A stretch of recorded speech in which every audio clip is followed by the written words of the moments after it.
As far as Rose as my next opponent, he wasn't my first choice for sure. He was or was not? No, he wasn't. It was Pitbull Cruz, but things played out a different way. But I'm really focused on just whooping Devin Haney's ass again. That's all I'm really worried about. So, well, I don't want to jinx anybody. I just hope everybody has a great time. But I think when you can't see it coming, that's when it hurts. After days of anticipation, tensions escalated between fighters during the LA press conference. Meanwhile, Romero addressed his claim that Ryan Garcia is more interested in being a model than a champion, stating that Garcia didn't go after a world title in his last fight and didn't even push for one against Gervonta Tank Davis. According to Romero, this shows that Garcia isn't truly chasing championship glory. Well, he didn't make way for his last 4 title fights, and he didn't even try to make way with Tank, so yeah, you're not chasing a belt. But we'll see. May 2nd. Despite questioning Garcia's championship aspirations, Romero remained unconcerned about strategy for their fight. During the press conference, Romero humorously admitted that he has no game plan for his fight against Ryan Garcia, an admission that even Ryan couldn't help but laugh at. Romero's confidence was on full display as he shrugged off strategy, insisting that his power and instincts would be enough to get the job done on fight night. I really got a game plan. I didn't have one when I whooped his ass. However, building on his playful approach, Raleigh quickly doubled down, taking a jab at Garcia by reminding everyone that he didn't have a game plan 8 years ago in sparring when he beat Ryan. So, in his words, why start now? When asked what he learned from that sparring session, Romero once again deflected with humor, saying that he wasn't trying to learn anything. That day, he was simply focused on beating Ryan. Are you talking about in sparring? Yeah. How many years ago was that? 8. And you think that's relevant to this fight? You think you learned something back then you can take forward to this fight? Nah, I wasn't really trying to learn that day. I was trying to whoop his ass, that's all.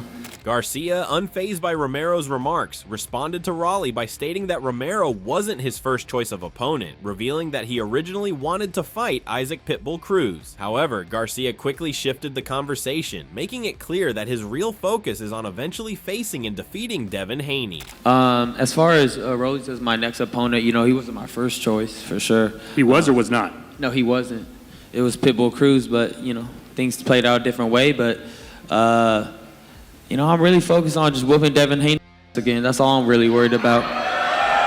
Expanding on his motivations, Ryan Garcia stated that this fight is not just about redemption, it's about exposing Devin Haney's corruption of the VADA result. He directly called out Haney, claiming that he played a role in manipulating the fallout from Garcia's failed PED test. During the press conference, Garcia once again questioned how certain people, including Haney's team, and especially his brother, seemed to know the test result before it was officially announced, hinting at foul play behind the scenes. Not even redeem myself, but submit that bullshit fucking Austrian bullshit. You know what you probably did set up. We know you did that. You know what happened? Where's your little brother? Is your brother in the house? Because your brother knew before everybody else, and you don't answer that question. My little brother right there. Okay, so how do you know before everybody else? However, Garcia's intensity toward Haney only grew, to the point where it almost overshadowed his upcoming clash with Romero, where it seemed as if Haney, and not Raleigh, was his actual opponent on May 2nd. Throughout the press conference, Garcia repeatedly shifted his focus toward Haney, taking shots at him and questioning the legitimacy of his actions, almost sidelining Romero in the build-up to Fatal Fury. Hey, that Austrian don't help you block a left hook, bro. You got hit like 1,000 times. Okay, so you got dribbled off the canvas. You know nothing was taken. You know damn well. God, you know damn well. Do not do drugs, kids. Do not do drugs. Do not do.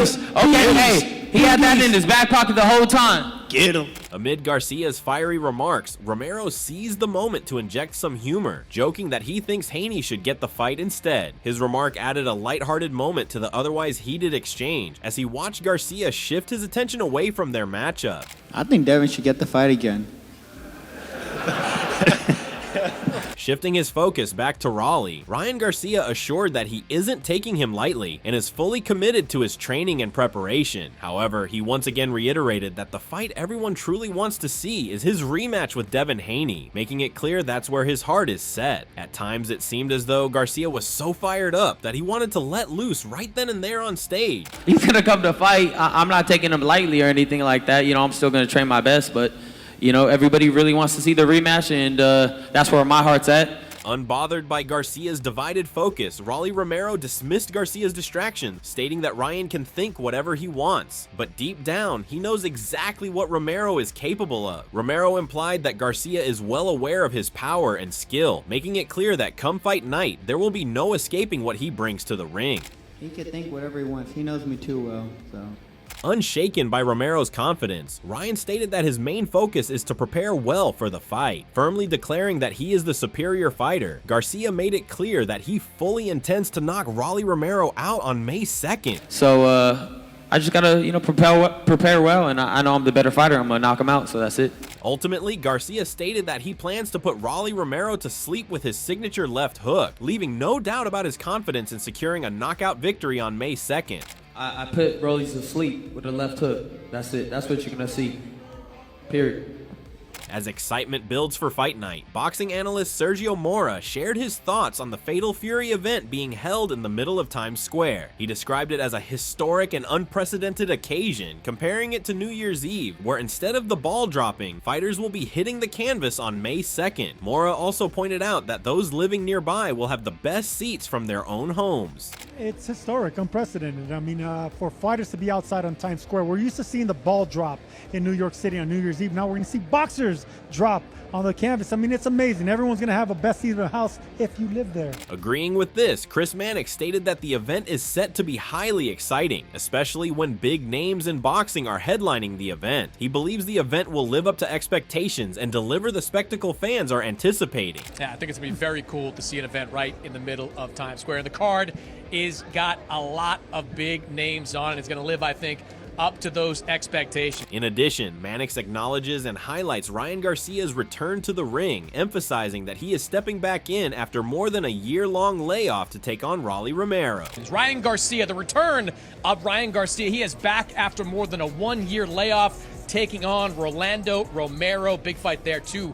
Big punchers now in the 147. Highlighting the expectations surrounding Garcia, Sergio Mora questions what version of him will show up on Fight Night. He emphasizes Garcia's unpredictability, wondering whether he will bring the same wild, aggressive approach seen in his bout against Devin Haney, or if fans will witness a more composed, determined fighter focused on maturity and his journey to becoming a champion. Who knows? I mean, when it comes to Ryan Garcia, it's so unexpected. Are we going to get the wild man we saw in his last fight? Or are we going to see a new vindicated version of himself? You know, he wants to mature. He wants to become a champion. In contrast, Sergio expressed certainty about one thing, and that is a knockout. He pointed out that both Rolly Romero and Ryan Garcia possess tremendous power, explosiveness, and a lot to prove, with a history dating back to their amateur days. Mora predicted that the fight would last a maximum of 5 rounds before one of them ended up flat on the canvas. Although, I don't know. I really don't know. It's a wild card, but I'll tell you where we are going to get a knockout, because both these guys have big power. They both have explosion. They both have a lot to prove.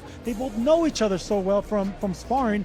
I just think it's the type of fight that goes 5 rounds max. Someone's getting laid out flat. Expanding on his prediction, Moore emphasized the defensive flaws of both fighters. He pointed out that while Ryan Garcia is fast, explosive, and powerful, the same can be said for Rolly Romero. However, Moore emphasized that both fighters struggle defensively, making a knockout inevitable. Ultimately, he predicted that the one to go down would be Rolly Romero. Both these guys are vulnerable defensively. That's the thing. Ryan Garcia is explosive, he has speed, he has power. So does Rolly. Both of them have bad defense. Someone's getting knocked out.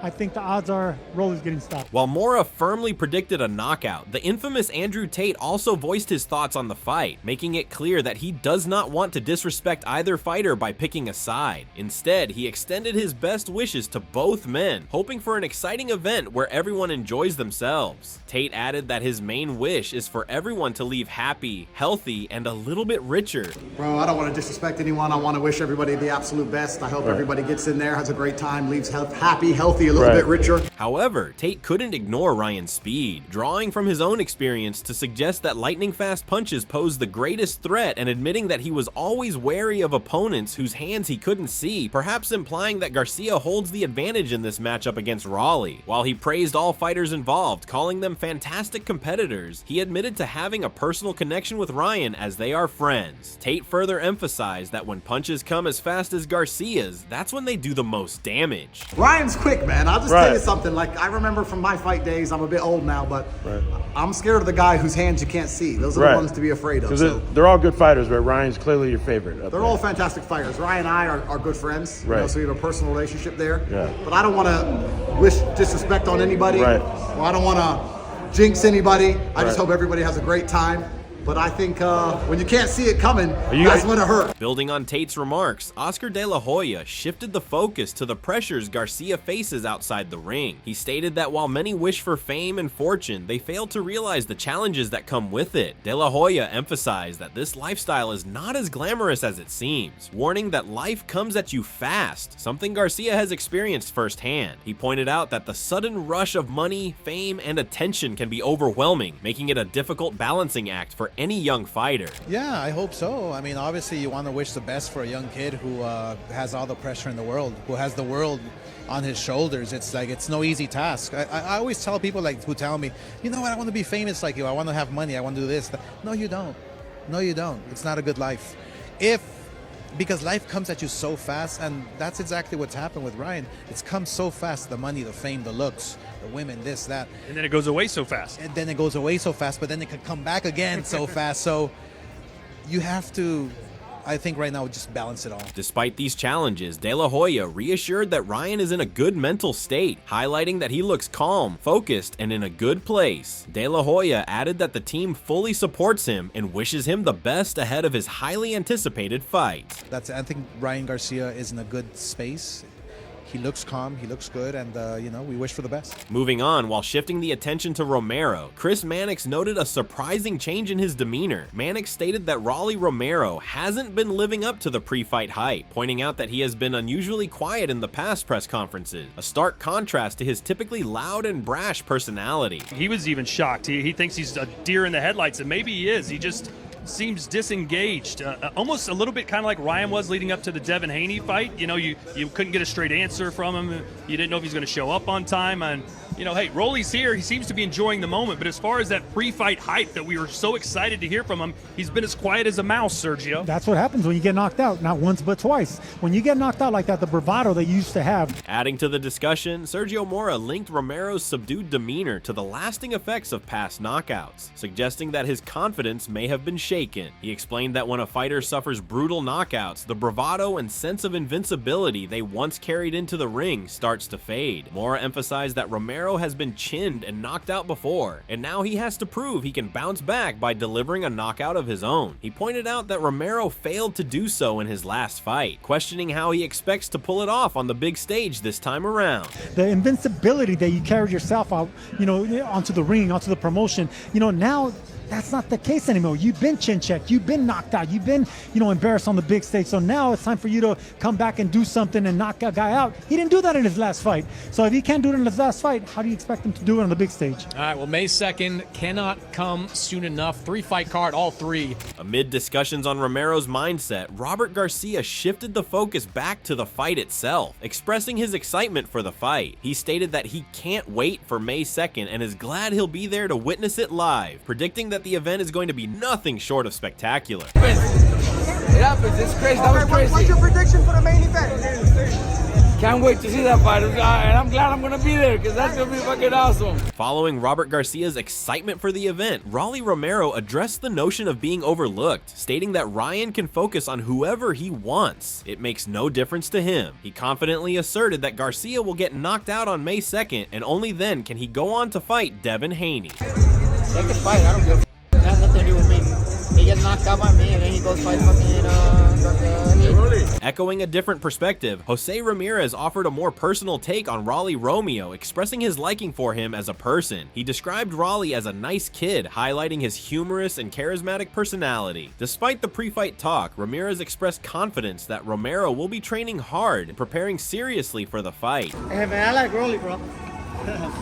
You know, Rolly is a nice kid, bro. Like, you know, he's funny, he's charismatic, and I'm sure he's gonna train hard. Shifting the focus to Ryan Garcia, Ramirez acknowledged his abilities, noting that while Garcia may not have an extensive arsenal, he maximizes his strengths to become a dangerous opponent. He concluded by emphasizing that this will be a tough fight. Ryan too, you know, Ryan's a good, you know, he's a good fighter. He's fast, you know, he doesn't have too much tools in his toolbox, but whatever he has, he uses them really well. So, you know, that makes him dangerous.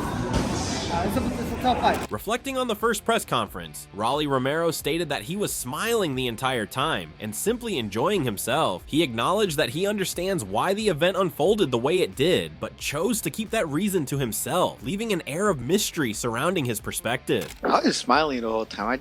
I was having a good time. So, I think I know why the reason it went the way it did, but why? What do you think?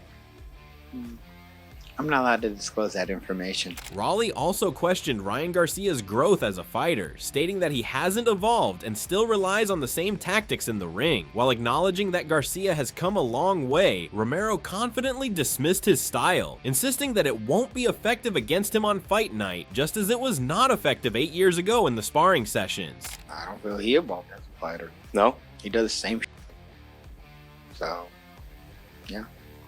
I mean, it's got him far, but it didn't work on me, so. However, Ryan Garcia dismissed any discussion about his sparring sessions with Rolly Romero from 8 years ago, warning that those clinging to the past are in for a rude awakening. He asserted that Romero was not even as strong as Ryan was at the time, emphasizing that he has developed into a more mature, powerful fighter. With confidence, Garcia predicted that he would dominate the fight and likely secure a knockout within 4 rounds. Yeah, I think the people that taking anything from that sparring are just, you know, they're in for a rude awakening. You know, Rosen's nowhere near as strong compared to me when I was, 18 in that gym, at +30.